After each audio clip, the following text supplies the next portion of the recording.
Something is happening globally right now, and it is not just about files, names, or redactions. It is about the collapse of trust. Across countries, across institutions, across spiritual communities, political systems, media structures, people are watching credibility fracture in real time. Information is surfacing. Allegations are resurfacing. Old stories are being reopened, new ones are emerging. And the nervous system does not experience this as news. It experiences it as loss. Loss of innocence, loss of certainty, loss of the belief that someone, somewhere, was holding a moral center. That loss lands in the body before it lands in language. I can feel it in mine right now. It is heavy. It is deep. It feels like grief. Not dramatic grief, not loud grief. Marrow-level grief.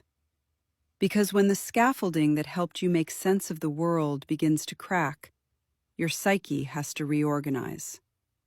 The mind wants to analyze. It wants to gather more data, watch more clips, read more threads, decode more redactions. But the body knows something else is happening. We are grieving illusion.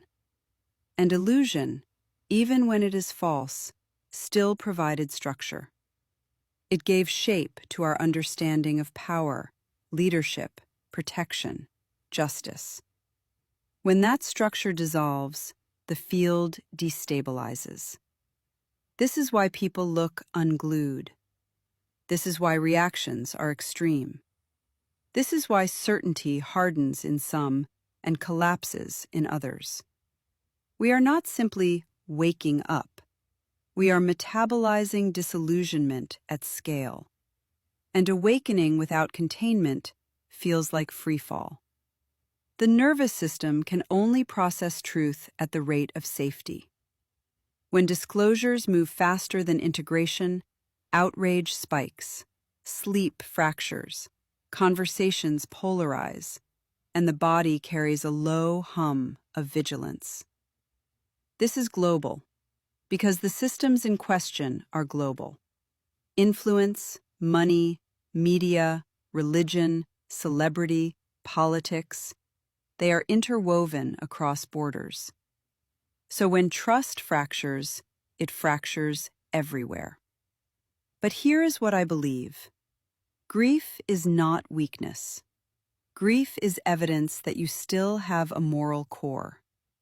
If you did not care about innocence, protection, or integrity, you would not feel this. If you did not hold a deep sense of what should be sacred, you would not be shaken when it appears violated.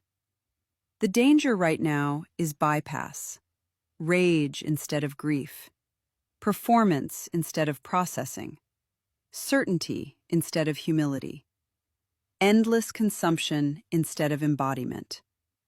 We do not move through this by absorbing everything at once. We move through it by staying in the body. Eat, sleep, walk. Turn off the screen when your chest tightens. Let truth land in layers. We are in a restructuring phase. When collective illusions dissolve, coherence drops before it reorganizes. The field looks chaotic. The psyche scrambles. Identity wobbles. That does not mean collapse is inevitable. It means recalibration is underway. But recalibration requires steadiness. You do not have to solve the entire iceberg. You do not have to decode every redaction. You do not have to carry the weight of global disclosure on your nervous system. You only have to stay regulated enough to metabolize what is yours to see. We are not crazy.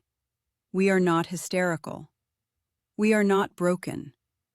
We are grieving the collapse of trust while learning how to build something more honest in its place.